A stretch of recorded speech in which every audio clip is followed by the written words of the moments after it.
Us Against Alzheimer's series, Giving Voice to What Matters Most, features the stories of people who are living with dementia or at high risk for the disease. Tracy Lind, Greg O'Brien, and Daisy Duarte recently met by Zoom to talk about issues that are important to them. By sharing their experiences, they hope to reduce stigma and misconceptions about dementia and empower others to speak freely and live life to the fullest.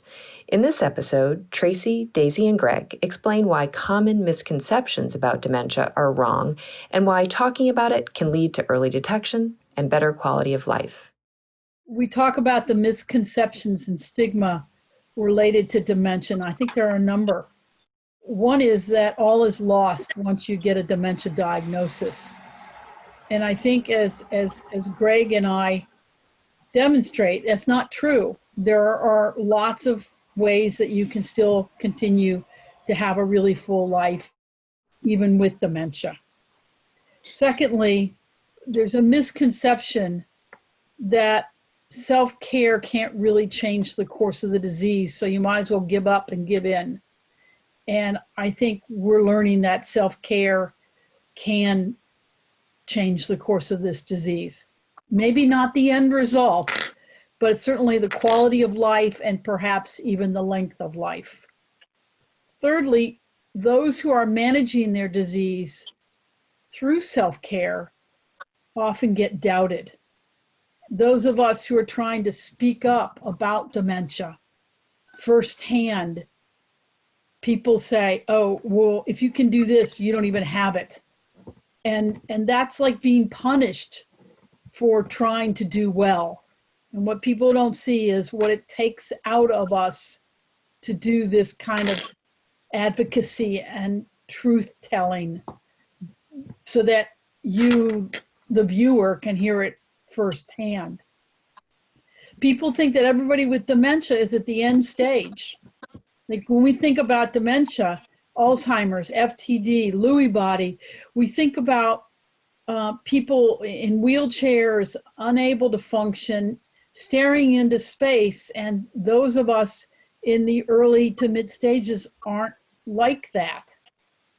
We also think that everybody who has dementia has Alzheimer's, and that's not true. It's not Alzheimer's and related dementias.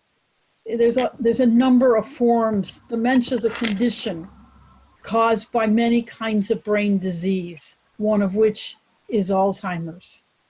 And we think that everybody's dementia is the same.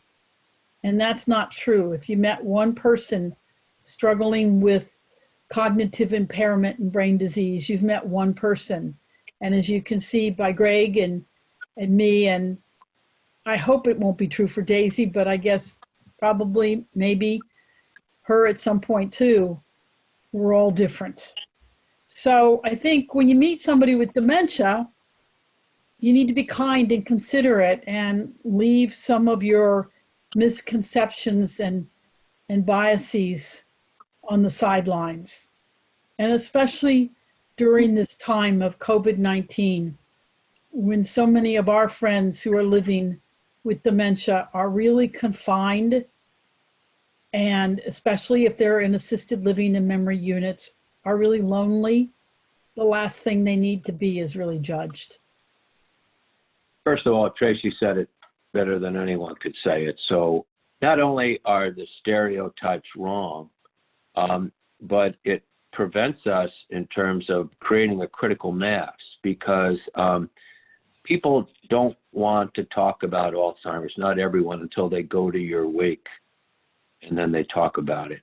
And as I said before, there are people at different stages, 20 to 25 years, running this course.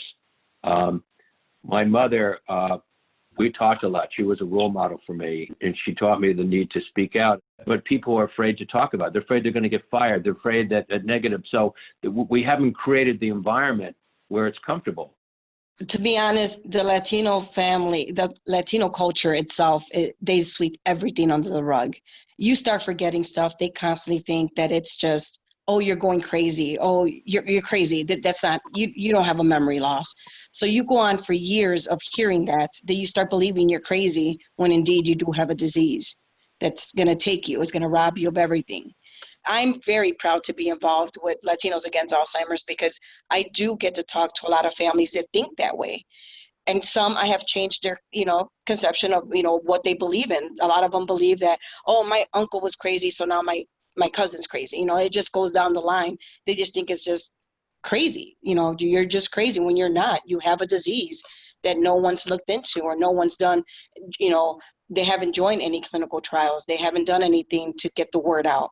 So that's why I love that I stand for the Latino community as a female, not only as a caregiver, but as a female in clinical trials, because I feel that one voice can make a difference.